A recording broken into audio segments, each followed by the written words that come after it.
Niko hapa hii leo ili kujumuika na viongozi vijana. Kumekuwa na mkutano wa viongozi vijana shule mbalimbali, na katika kikao hiki wameelekezwa namna ambavyo wanastahili kuongoza wengine. Jambo kuu likiwa kwamba ni muhimu watambue wana nafasi ya kuongoza wengine wakati huu, na maarifa yao hayo yatumie katika maisha yao ya baadaye. Ningelipenda kushukuru shirika la Save the Children pamoja na FAWE Kenya kwa kufadhili kikao hiki. Hawa wanafunzi wamejumuishwa, wale wa JSS na wale ambao katika shule za upili, wote wakiwa viongozi katika nafasi zao mbalimbali. Wameelekezwa kuhusu haki zao, na haki zinaenda na majukumu, masuala ya heshima, masuala ya kutambua kwamba mali iliyopo ni yao na imepatikana kutokana na juhudi za watu wengine. Kutunza hayo yote wameelekezwa.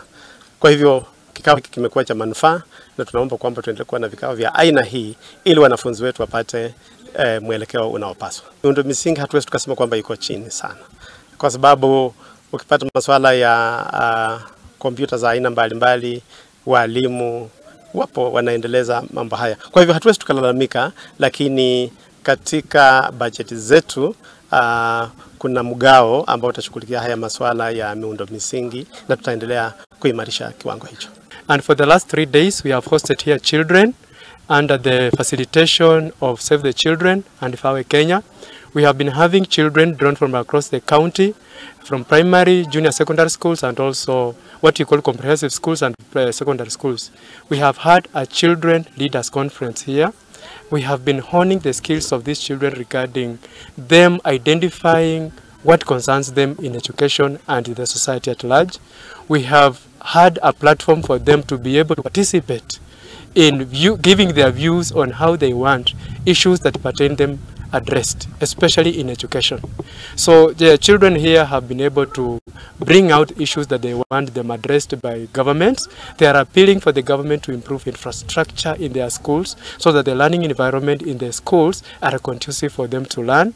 They have also brought out issues of teachers not being enough. Children here have said that there are some subjects that they have not learned in their schools since the term started, and now they are starting the second term. They are worried if they are actually going now to catch up with the syllabus.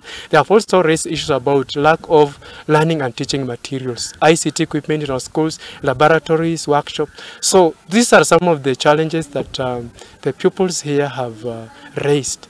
Kwa majina ni Wangana Elisha from Chebosi Boys. Na tumesoma mengi tangu tulipokuja hapa siku ya juzi. Tumekuwa hapa kwa siku 3. Tumefundishwa jinsi ya kuwa